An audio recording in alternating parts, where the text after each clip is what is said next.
કરવામાં આવી રહ્યો શો નિહાળી રહ્યા છે और रात के समय सूचना एकत्रित करते हैं। ये सारे सिस्टम्स एक नेटवर्क वातावरण में ऑपरेट करते हुए दुश्मन का एग्जैक्ट लोकेशन हायर हेडक्वार्टर को भेजते हैं। इस सूचना के आधार पर हायर हेडक्वार्टर ने हमारे सशक्त पिनाका और Grad long range rocket launcher systems को मोबिलाइज करने का ऑर्डर पास किया है। अब अपना ध्यान आधा दाहिने ब्लैक स्क्रीन के पास खुली जमीन पर ले जाएं, जहां 6 ग्रैड लॉन्चर्स फायर करने के लिए तैयार हैं। ये रॉकेट सिस्टम कुछ ही देर में टारगेट लॉक होते ही अपने रॉकेट के विनाशकारी फायर से तकरीबन 18 किलोमीटर दूर दुश्मन के कमांड और कंट्रोल हेडक्वार्टर्स को बर्बाद करेंगे।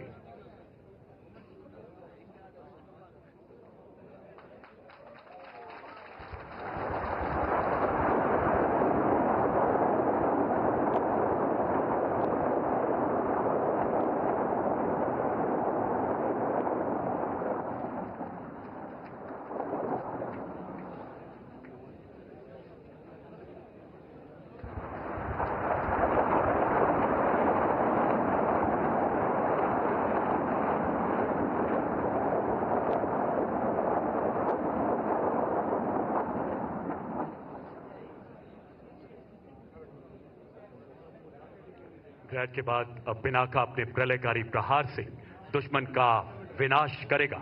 अपना ध्यान बाएं ले जाएं, जहां आप 6 Pinaka multi barrel rocket systems को देख सकते हैं।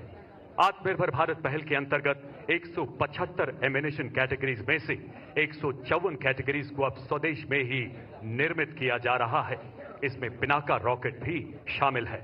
अब आप पिनाका के विध्वंसकारी फायर को किसी भी क्षण दुश्मन के कमांड तथा कंट्रोल हेडक्वार्टर के बचे हुए दस्तों को नेस्तो नाबूद करते हुए देखेंगे। अपना ध्यान बाईं तरफ रखें।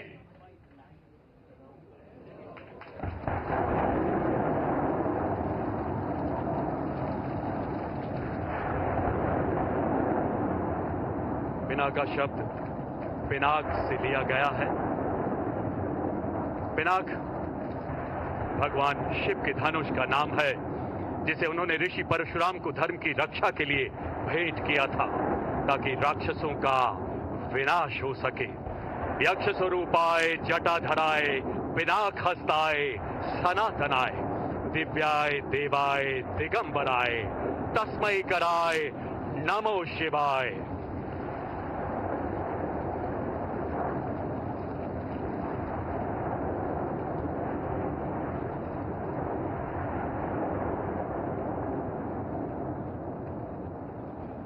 अब आप स्क्रीन पर लाइव आरपीए फुटेज के द्वारा इन ग्रैड और पिनाका रॉकेट सिस्टम के प्रहार से दुश्मन के कमांड और कंट्रोल हेडक्वार्टर को बर्बाद होते हुए देख सकते हैं।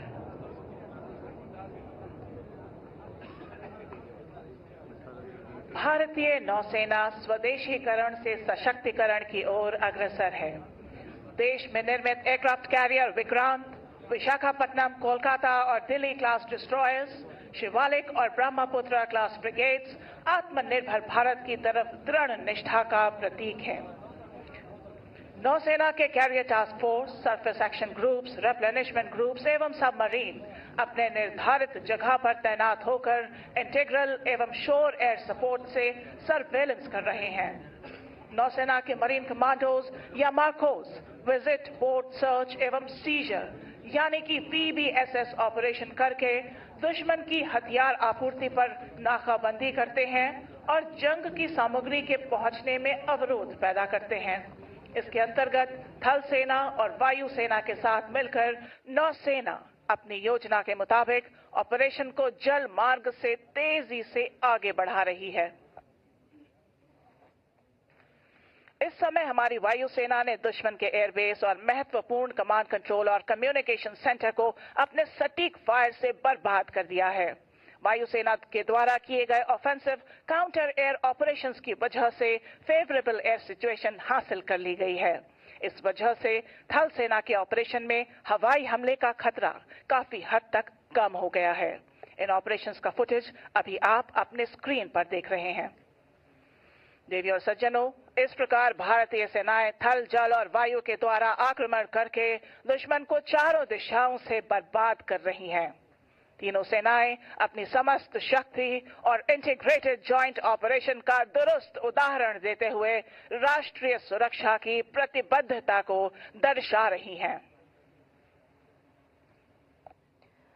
आप अपना ध्यान ब्राउन रिज के दाहिने किनारे पर डिप्लॉयड 4 रडार्स पर ले जाएं। आपकी सुविधा के लिए ये रडार्स T, W, B और R स्क्रीन से दर्शाए गए हैं।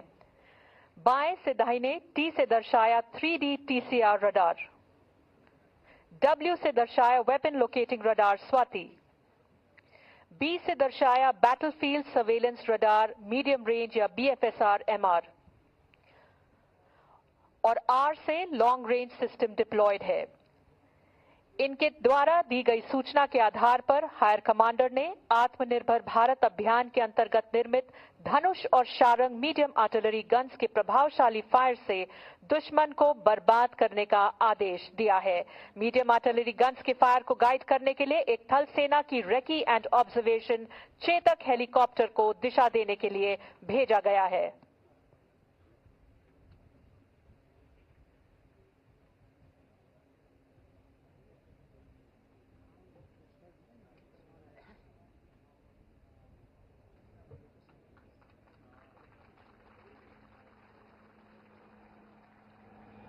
के लिए अग्रसर हो रही है। गोलाबारी के साथ दुश्मन के फ्यूल डंप रही है।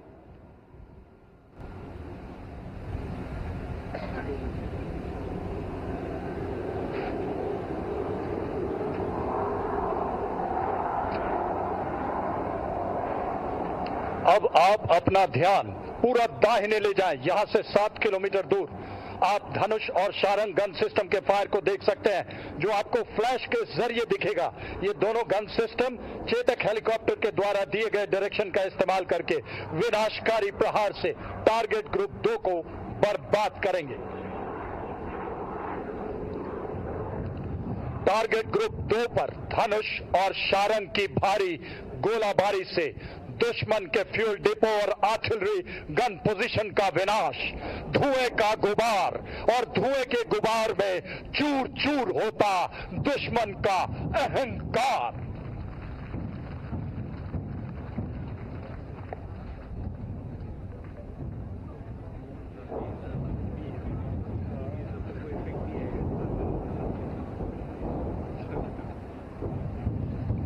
इन सभी गन्स की फायर का समन्वय भारत में ही निर्मित शक्ति फायर कंट्रोल सिस्टम के द्वारा किया जा रहा है, जिसका विवरण आप स्क्रीन पर देख सकते हैं।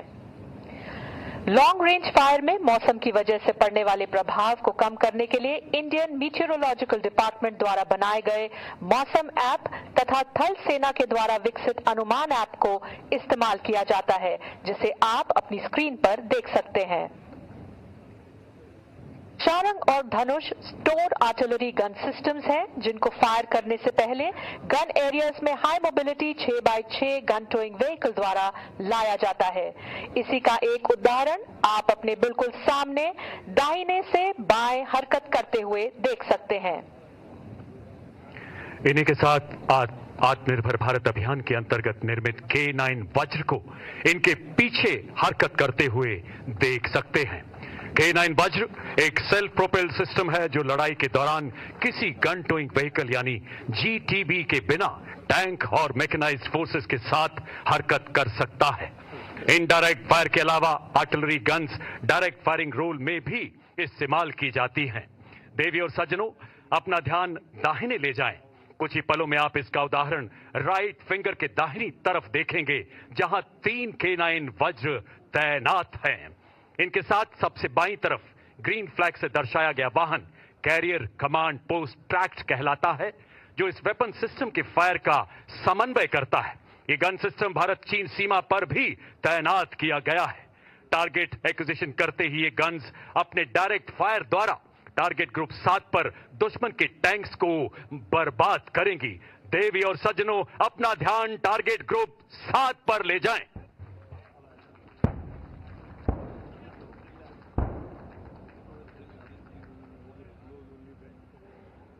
स्वदेश निर्मित K9 वज्र हर इलाके में मैकेनाइज्ड फोर्सेस को मैचिंग क्रॉस कंट्री गतिशीलता प्रदान करता है।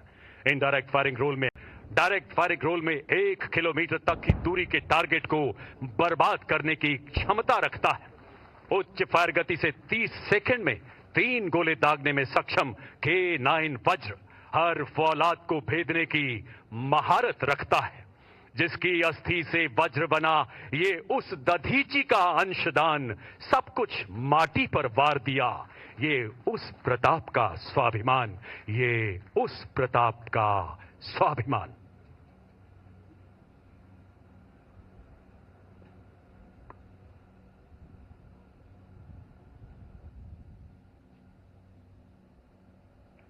हमारी वायुसेना और आर्टिलरी के डायरेक्ट और इनडायरेक्ट सटीक गोलाबारी से दुश्मन को काफी नुकसान पहुंचा है।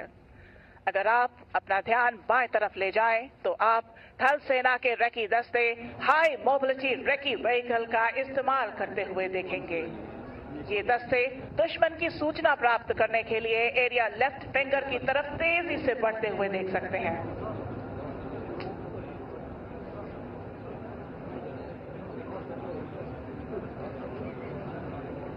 इनके द्वारा दी गई सूचना के अनुसार हाई हेडक्वार्टर ने आधुनिक टेक्नोलॉजी का उपयोग करते हुए स्वयं ड्रोन से दुश्मन पर प्रहार करने का निर्णय लिया है।